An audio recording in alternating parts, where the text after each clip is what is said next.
പത്തനംതിട്ട സീരിയലിൻ്റെ ഇന്നത്തെ എപ്പിസോഡാണ് കേട്ടോ പറയുന്നത്. അനന്തപുരി തറവാട്ടിലെ എല്ലാവരും നവ്യയോട് ചോദ്യങ്ങൾ ചോദിച്ചുകൊണ്ടിരിക്കുകയാണ്.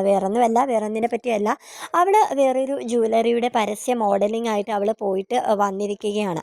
ആ വിവരം മുത്തശ്ശനും മുത്തശ്ശി എല്ലാവരും അറിഞ്ഞിട്ട് മോൾ എന്തിനാ ഇങ്ങനെ മറ്റൊരു ജ്വല്ലറിയുടെ പരസ്യ മോഡലിംഗ് ആയിട്ട് പോയത് എന്തിനാണ്, അത് നമ്മുടെ ജ്വല്ലറിയെ ബാധിക്കുന്നതല്ലേ എന്നൊക്കെ നവ്യയോട് പറയുകയാണ് കേട്ടോ. പക്ഷേ നവ്യയാണെങ്കിൽ കമ്പനിയിലെ എല്ലാ സ്ഥാനത്ത് നിന്നും അഭിയെ നിങ്ങളെ പുറത്താക്കിയതല്ലേ, ഞങ്ങൾക്ക് ജീവിക്കാനായിട്ട് വേറെ മാർഗ്ഗമൊന്നുമില്ല. ഞാൻ എന്തായാലും തീരുമാനിച്ചു. ഞാൻ ഇനി ആര് പറയുന്നതും കേൾക്കില്ല. ഞാൻ ഈ പരസ്യ മോഡലിംഗ് ആയിട്ട് ഞാൻ ഇനി പോകുക തന്നെ ചെയ്യും. അത് ഇന്ന ജ്വല്ലറി ഒന്നുമല്ല, ഏത് ജ്വല്ലറിക്കാരെന്ന് വിളിച്ചാലും ഞാൻ പോകുക തന്നെ ചെയ്യുമെന്ന് നവ്യ പറയാണ് കേട്ടോ. അങ്ങനെ മുത്തശ്ശൻ പറയുന്നുണ്ട്, മോൾക്ക് ഇവിടെ എന്തിൻ്റെ കുറവുണ്ടായിട്ടാണ് മോൾ കുഞ്ഞിനെയും നോക്കി ഇവിടെ ഇരുന്നാൽ പോരെ, പിന്നെ നിനക്ക് വേണ്ടതൊക്കെ ഞങ്ങൾ ഒരു എമൗണ്ട് മാസം മാസം അബിയുടെ അക്കൗണ്ടിൽ ഇട്ട് കൊടുക്കുന്നില്ല എന്നൊക്കെ പറയാൻ കേട്ടോ. അപ്പോൾ അത് ഞങ്ങളുടെ ഒരു ആവശ്യത്തിനും തികയുന്നില്ല.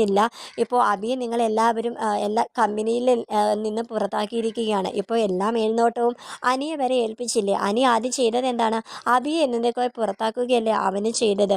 ഇനി ഞങ്ങൾക്ക് ഞങ്ങളുടെ ഇഷ്ടം, പിന്നെ ഞാൻ എൻ്റെ സ്വന്തം ഇഷ്ടപ്രകാരമല്ല ഞാൻ ഇതിന് പോയത്, അബിയുടെ കൂടെ, അതായത് എൻ്റെ ഭർത്താവിൻ്റെ ഇഷ്ടപ്രകാരം കൂടിയാണ് ഞാൻ ഇതിന് ഇറങ്ങി പുറപ്പെട്ടത് എന്നുള്ള കാര്യം എല്ലാവരോടും നവ്യ ഇങ്ങനെ പറയാണ് കേട്ടോ. ആദർശും നയനയും ഇതേ കാര്യം തന്നെ ഓഫീസിലിരുന്ന് സംസാരിച്ചുകൊണ്ടിരിക്കുകയാണ്. ആദർശ് പെട്ടെന്ന് അബിയെ ഫോൺ ചെയ്തിട്ട് നീ എത്രയും പെട്ടെന്ന് നമ്മുടെ കമ്പനിയിലേക്ക് വരണമെന്ന് ഇങ്ങനെ പറയാൻ കേട്ടോ. അങ്ങനെ അബി ഇറങ്ങാൻ നേരത്തേക്ക് നവ്യ ചോദിക്കുന്നുണ്ട്, എന്തിനാണ് നിങ്ങളുടെ ഏട്ടനിപ്പോൾ നിങ്ങൾ വിളിച്ചെന്ന് ഇങ്ങനെ ചോദിക്കുകയാണ്. വേറെന്തിനാ, നീ ഇപ്പോൾ പരസ്യ മോഡലിംഗ് ആയിട്ട് പോയില്ലേ, ആ ഒരു കാര്യം തന്നെ സംസാരിക്കാനായിരിക്കും. ഞാൻ എന്തായാലും അവിടം വരെ ഒന്ന് പോയിട്ട് വരാമെന്ന് ഇങ്ങനെ പറയുകയാണ്.